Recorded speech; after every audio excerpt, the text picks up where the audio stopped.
Hello there, welcome back to the channel if you're one of my regular viewers. Now, if you're new here, I'm Scott and this is Spider Lab UK. Now, today I'm going to do a little feature on a really impressive New World terrestrial tarantula, and that is the Xenesthis immanis. Back in the day it was called the Colombian lesser black, but these days people tend to call it the purple bloom. But it really is one of my favourites, and I know it's a favourite of a lot of other people as well.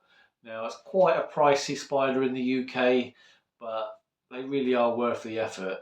So, when you think of New World terrestrial spiders, sort of tropical spiders, you have an idea of how they have to be kept. Now, this particular tarantula is a little bit different. It has some slightly different quirks. So I thought I'd put them all together in one video. So if you're thinking of getting an X immanis, it'll give you a rough idea of what you're in for. So yeah, let's get into the video and check out this stunning tarantula. So here is my young X immanis. Now I'd probably say this one's around about the 4-inch mark. But the first thing I wanted to talk about in the video is the water requirements for these guys.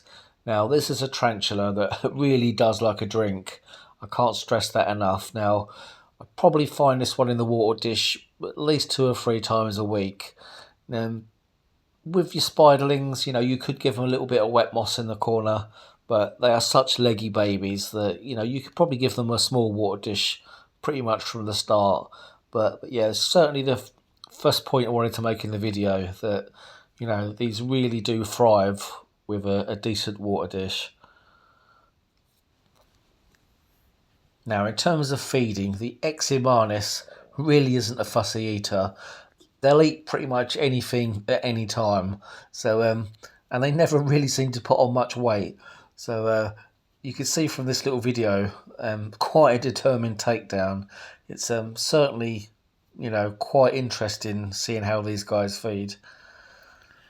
In terms of the temperament of the X immanis, now this is known as being quite a skittish spider. Now this is a rehouse which I done recently. I wanted to give it a much deeper burrow. Much like your Pantherbetis, their first line of defence is normally to make themselves look as big as possible. Now, if you still don't leave them alone, they may start kicking hairs. And these guys, they do have pretty serious urticating hairs. I'm quite sensitive to the hairs, so I do tend to catch cup them. Now, this particular individual has never kicked hairs. This one really is quite chilled out. But I wouldn't expect all X immanis to be quite so chilled out as this one. But, this is a spider that if you give it a hide, it will run and hide rather than stand and fight. Pretty much like most spiders. But, it's one of those spiders though, if you come into your room at night and it's out and you turn your light on, it will pretty much stay out as long as you don't interfere with the enclosure. So it's something else that makes them really nice spiders to keep, that you do see them quite a lot. Now, being such an exotic spider, you'd be forgiven for thinking that these guys like it really hot, but this is a tarantula that does like it a little on the cooler side. So it's definitely a tea that you can keep on, the bottom of your shelving, or a slightly cooler part of your room. So I keep mine around about sort of 20 to 25 degrees C. So when you pump your heating up in your room, let's say you have avicularias, for instance, sometimes you'll see them pushed up against the glass, absorbing the heat. But these guys, they don't seem really bothered either way, they just carry on doing their business. So it's something that makes it quite a hardy tarantula in some ways.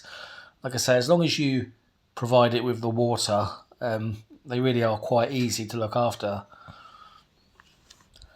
In terms of humidity, this is a tarantula which you will read in most literature likes it around about 60 to 70% humidity. Now, I don't actually monitor the percentages inside my enclosures, but this is a tea which I will keep the side with the water dish damp, but the other half of the terrarium where the spider sits in the burrow most of the time, I keep that side dry. So the spider kind of has a choice where to hang out. I find that this works really well for this tea, as it does for many similar tarantulas. So don't worry, get hung up on the percentages, as long as you have the water dish. And finally, a few additional notes which I forgot to put earlier in the video.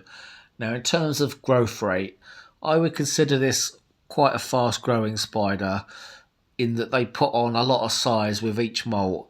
Now, they max out at around about 20 to 23 centimetres. You may get a female which is slightly bigger than that, but it's certainly a large spider. Now, if you're thinking of planting your terrarium with your immanis, be warned that they do like to destroy plants.